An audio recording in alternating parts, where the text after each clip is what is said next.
is Radio Prague International, coming to you from the Czech capital.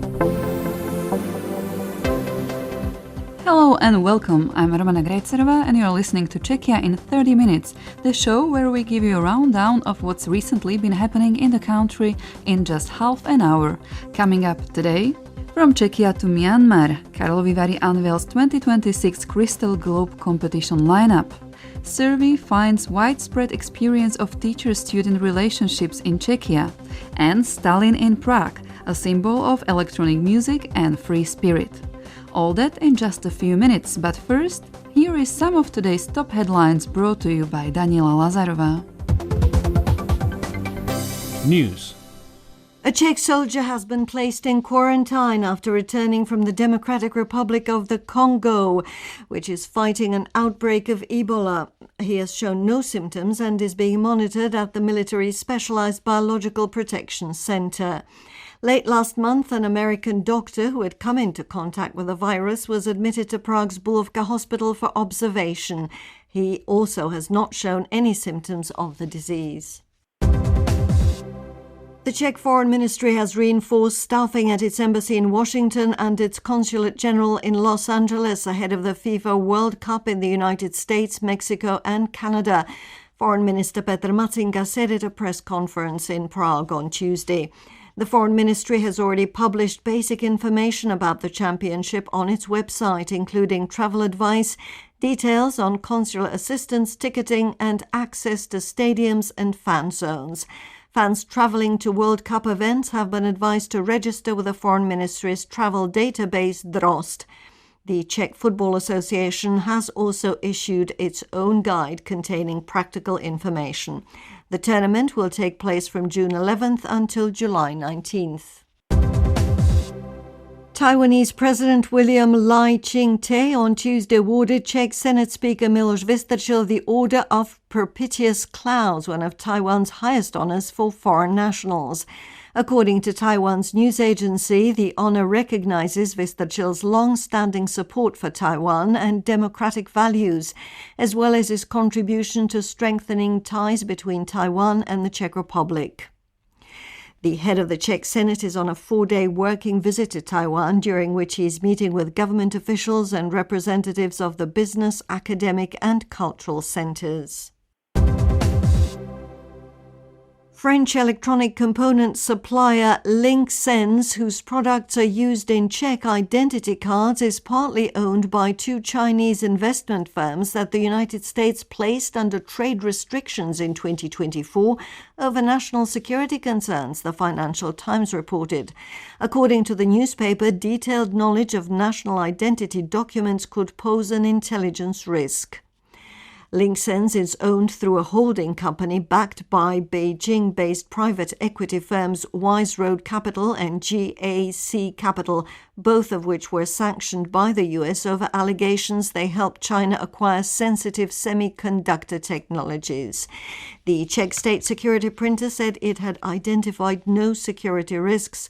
It noted that the chip itself was produced by a trusted Dutch company and that Linxens met all legal requirements for participation in the procurement process. Czech police have charged 4 individuals and a company with human trafficking in a case involving the exploitation of dozens of young women through the online platform OnlyFans and other social media networks. According to investigators, the suspects took advantage of the trust and difficult circumstances of the women, persuading them to sign contracts for content creation and promotion on OnlyFans and other platforms. The accused then allegedly pressured the women to provide increasingly explicit erotic content. Police have called on any additional victims or witnesses who may have information about the case to come forward.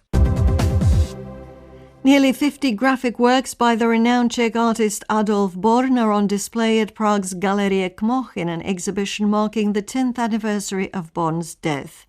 Born was known for his humorous and grotesque caricatures and illustrations. He won many prizes, including the Caricaturist of the Year award at the 1974 Montreal World Fair. He illustrated more than 250 books. And finally, a quick look at the weather forecast. Wednesday should be partly cloudy to overcast with rain around the country and day temperatures between 16 and 20 degrees Celsius. I'm Daniela Lazarova, and that's the end of the news. The 12 contenders for the Crystal Globe at the 60th edition of the Karlovy Vary International Film Festival have just been revealed. They include one Czech picture as well as works from as far afield as Myanmar and Lebanon. Meanwhile, the region's biggest celebration of cinema will have more special screenings than ever. Ian Willoughby discussed this year's selection with artistic director Karel Och at a presentation on Tuesday. There's a Czech film at the main competition, Czechia. What exactly is that, and how did it make the cut when other Czech films didn't? Czechia we could define as a melancholic dramedy. It is a new film by Šimon Holý, who is a well-established filmmaker nowadays. This is his fourth film.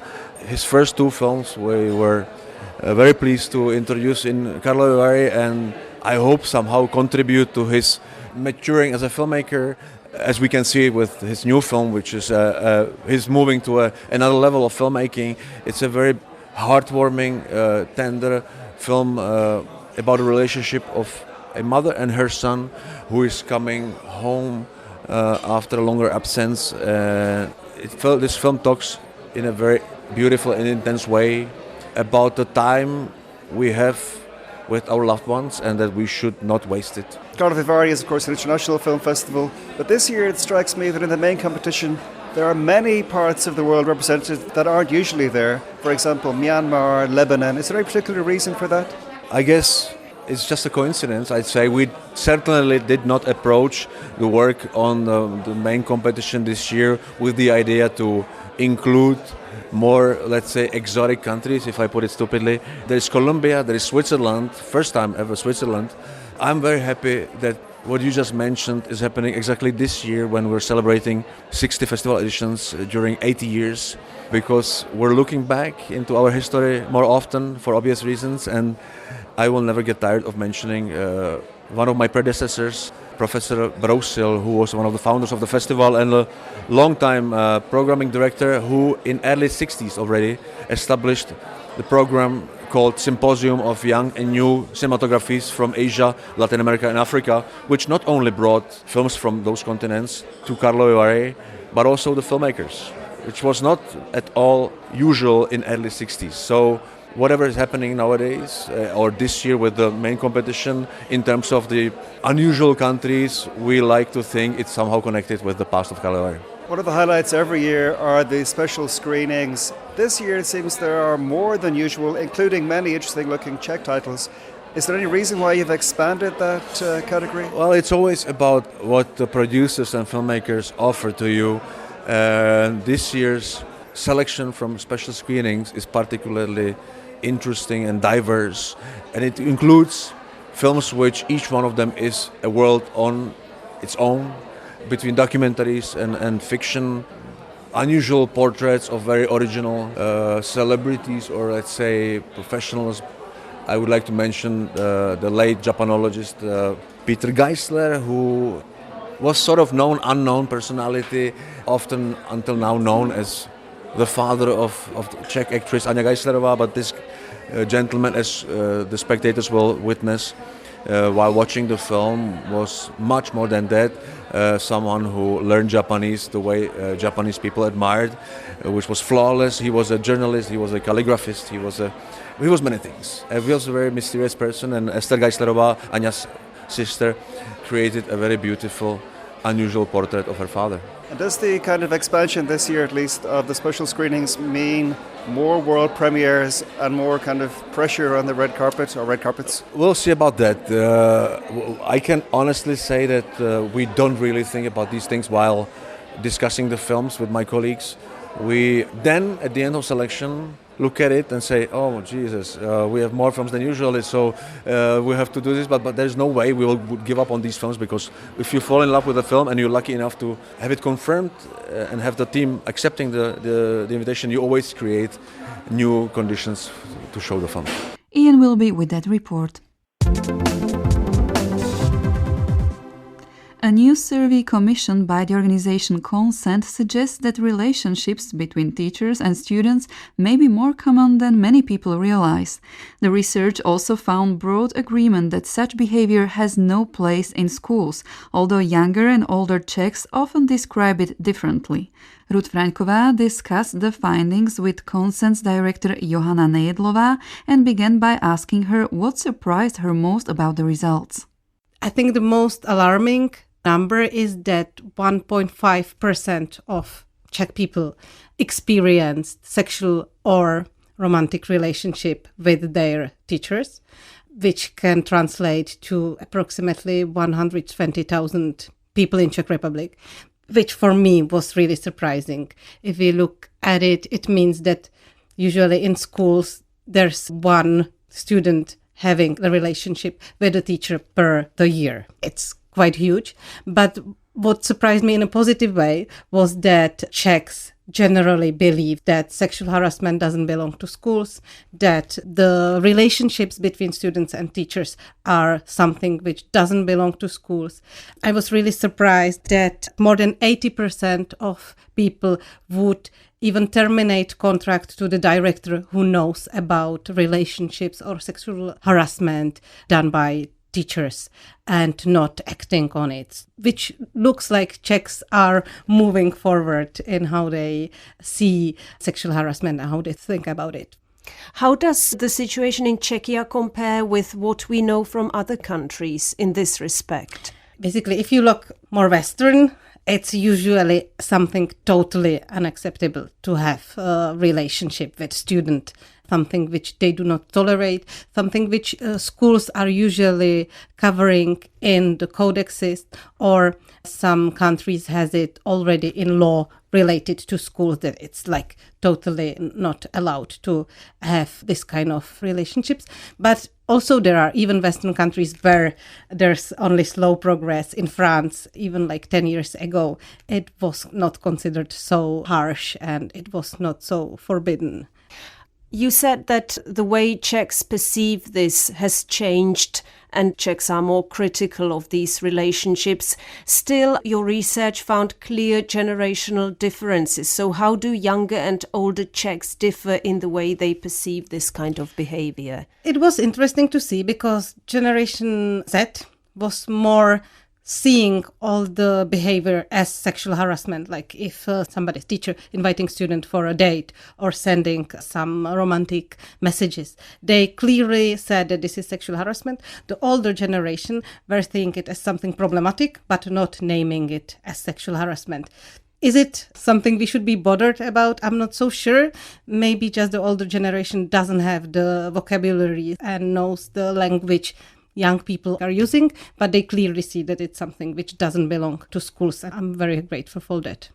You said that in countries west from the Czech Republic, or most of them already have some sort of regulations to deal with this issue. What rules or legislation currently regulate relationships between teachers and students in Czech schools? It's quite complicated, but we don't have any special guidelines on this issue right now. That's what we are asking the Ministry of Education to prepare. From what we found out when we were doing some analysis, there are hints in the school law that the teachers should be treating students with respect. They should be taking care about their safety and they should be somehow morally okay. So if we look at it this way, to have serious relationship with 15 years old students most probably doesn't belong to that category. But what we really need is that ministry would look into it and prepare a detailed list of all the regulations and lists which are now linked to that topic, and then give the schools guidelines on how to act on it. And is it true that the survey actually suggests strong public support for stricter measures? What's totally clear is that Czechs want schools to have mandatory codexes regulating the ethics of teachers, which will clearly say that relationships or sexual relationships are totally forbidden. And we clearly see that they want people who cross the boundaries or abuse kids, they should be expelled. Is there anything else you would like to add?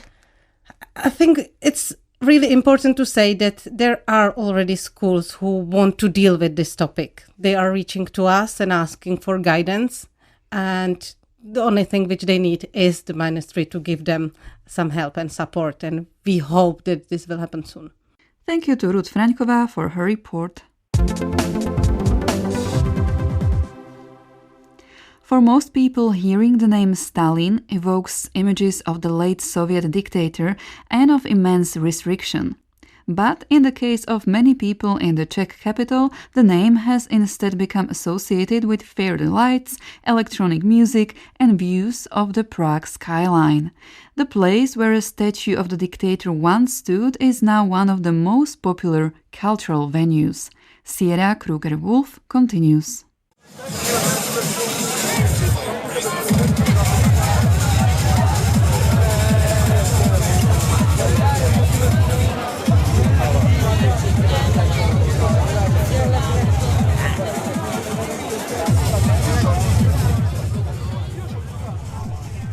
For the past 10 years, the Stalin Cultural Center at Prague's Letna Park has hosted DJs, live music, documentaries, and feature films alongside the giant red metronome and graffitied skate park that have replaced the towering symbol of totalitarian oppression.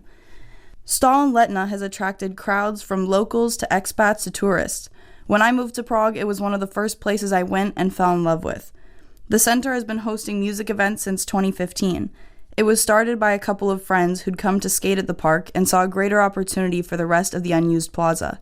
It quickly grew into the widely popular music venue it is today. Jan Faltis, the director of the Stalin Cultural Center and one of the original founders, told me about the evolution of the space. When we talked about it, it was always the place where we gathered, but there was nothing to kept us there. So when we wanted to get a soda or water, when we were thirsty from skating, we had to go all the way to Letenské náměstí or even further. When there is a gap or vast space, we think about it in a way what could be done to make it more livable and reclaim it for the people of the city. And Stalin was one of those places. When we started, it was mainly for friends and friends of friends. I used to know like 2/3 of the people hanging out, but then the word got out and it's more popular, and now it's one of the hotspots of summer cultural life, which is great. It shows that culture or youth in general need or should have their places, and Stalin has evolved into one of those spaces. But what about the name, Stalin? Why does such a free-spirited place share its name with a dictator? Right off the bat, if you hear it, it sounds strange or cynical, but if you take a step back and think about it a little bit more, Stalin probably wouldn't be very happy that people, especially young people, are enjoying themselves in their free time under the sky, listening to music or just, chatting, meeting and having a good fun. So in that sense, we were trying to give it a positive spin. The Stalin Cultural Center hosted its first music event of the season 2 weekends ago as part of the Cultural Summer at Stalin. On Saturday, I spoke to people dancing beneath the colorful psychedelic projections spinning on the side of the monument wall to ask what Stalin means to them. Anel Turham is an expat from Turkey. He has been coming to Stalin for the past 10 years and made sure to bring his friends visiting Prague to experience the space. I asked him what kept him coming back. That's what I love about here. I mean, the open area, happy people, music, and beer. So all the best things in the world in one place. I would say one of the best things in Prague. For some, Stalin has even become a generational tradition. Kamila Lahotakova's mom also partied at Stalin, and now Kamila keeps up that tradition. She said it was amazing. She was describing me the similar feelings as I had, but she said it was something major by that time, and it's still big for us, so I think that's something, definitely. I also spoke with Rosalie Petsakova, who's in her 3rd season working behind the bar at Stalin. But she'd been coming to Stalin since she was 15.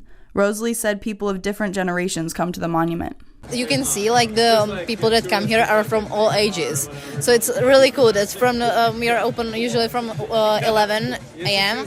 and grandmas are coming here for a beer when they are walking their dog. But if there's a party, then then there is like people from like 15 to like 40. So it's really a big range of people. Today, the unique destination is at risk of closure. On May 4th, the Prague City Council removed Stalin's rights to sell products outside of cultural events. Jan Faltys explained. The daily traffic and daily income from people passing through Letná Park was a substantial part of the whole operation. And if we lose that, we are not sure if we are able to continue in our cultural programming. Stalin is known for its music and cultural events, but this year's programming is even more significant. The Cultural Summer at Stalin not only includes live music parties and DJs from across Europe, but also a petition and 2 public debates with city council members and mayoral candidates. The first of these debates took place on Wednesday, May 27th. At the event, Prague City Councillor Adam Zabransky said that rules should be updated within 3 months and Stalin should be allowed to make sales again outside of cultural events. Jan Faltys told me it was not clear to him why the city council took this action with regard to sales at Stalin. But regardless of the reason, as of May 28th, Stalin has been completely closed outside of cultural events. A second debate will take place on June 9th beneath the metronome with mayoral candidates. Jan Faltys urged anyone interested in Prague public and cultural life to come for the second debate. It's extremely important that people show up to show the politicians that they care about this special venue. More information about the Stalin Cultural Center and the Stalin Cultural Summer can be found on Stalin Letna's website, Instagram, and Facebook.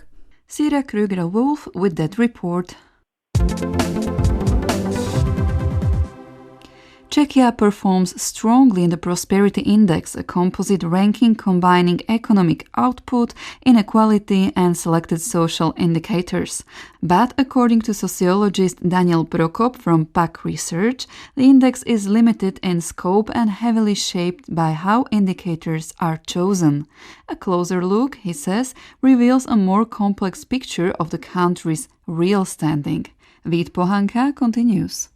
So this particular one, which was published last week by HouseSafe company, measures actually a quite limited number of indicators, which is mostly GDP, GNI, so it's a kind of output of economy. Then there is a Gini coefficient, which measures inequality, income inequality. Then there is a relative poverty, which is also measuring in some way income inequality within the country. And then the fifth one is Human Development Index, which is a kind of indicator which also includes education and some other things. So try put it in simple terms. This particular index is by 90% focused on outcome of the economy, like GDP, GNI, and income inequality. So it's a kind of limited index in its focus. That's also why Czech Republic is doing quite well in this index, because we have, let's say, average GDP and quite low income inequality. So this combination of these 2 main indicators within the index place us in the good positions. Now, in one of the previous interviews for Czech Radio, you pointed out that some of the data, especially on poverty, even though they are, let's say, not the kind of deciding factor, can be tricky to compare across countries. So how seriously should we take ratings like this? And where do you see the main limitations? The relative poverty, which is used also by this index, is, I think, not such a good measurement of poverty, because it's taking the incomes of the households within the society, create some like middle income, median income, and then it says how many households are below 60% of this national median income. And for example, in Czech Republic, this measure of poverty was lowest in communist times, in 80s, when almost everybody was poor.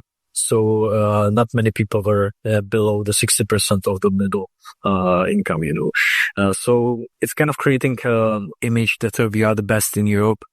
Although if you look at normal poverty indicators, we are, let's say, better than average, but definitely not better than Switzerland, not better than Luxembourg, not better than Benelux and so on. So it's a very relative thing, this measurement of poverty, which is creating incomparable levels of poverty between states. And when you include it in these indexes, it definitely helps the countries like Czech Republic and some other ones. Maybe it doesn't help countries like, let's say, Sweden, Luxembourg, Switzerland, and so on, which is higher relative poverty, but all the poor people in these countries are better off than Czech poor people. So let's say if you do this index and instead of relative poverty, you would include some other measurements, like let's say wages, some other measures of poverty. Czech Republic would also do well, but it wouldn't be, let's say, in front of France. It will be behind France for a bit or so. As you just mentioned, I mean, obviously what catches the eye of a Czech reader of the list is the fact that Czechia is before France. Well, yeah, France has much higher relative poverty, although it has higher wages. So it's, everybody is a little bit up, and the relative inequalities is higher in France. So I think the most interesting thing is that one of the parts of this index is a Human Development Index, which is quite a well-designed index, which is measuring things like GDP, inequality, and also outputs of education and so on. And if you focus only on this index, which is, I think, actually better than the one which was published last week. If you focus only on this one, Czech Republic is on some like 26th, 27th place. A little bit behind France, a little bit behind Spain, but not that far. So I think all the good indexes which are focusing on important issues places Czech Republic a little bit below the let's say less prosperous countries from the West, but on the top of the Eastern European countries, with Slovenia, with some other countries. I was just going to say that from the post-communist countries, if even more than 35 years after fall of communism, we should still be speaking about post-communist countries. Do you think that Czechia, that the ranking that Czechia gets in comparison to Slovakia, Hungary, Poland is justified? Well, yeah, it's justified, but also, let's say Poland is below us, But Poland has high wages now, even comparing to the prices in the countries. Medium wage or minimum wage is much higher in Poland than Czech Republic right now, or it's higher than Czech Republic. So it also depends on the indicators which you choose. So if you, for example, if you resign on these relative inequality things, and you would include medium wage or something like that, it would switch the countries, perhaps it would switch Czech Republic and Poland in these rankings. So I would really say these indexes are kind of creating reality, which is very dependent actually on how you compose them, how you measure them.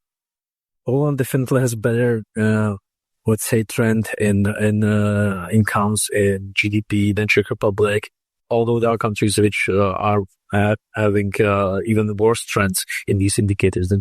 So I would say definitely Czech Republic is in the quality of life and so on in the top countries in post-communist bloc, but we shouldn't, let's say, resign on improving, because it's not for granted that we will be in 5 years. Thank you to Vít Pohanka for his report. And with that, we have reached the end of today's program. Thank you for joining us. My name is Romana Grejcerová, and until next time, goodbye or naslyšenou.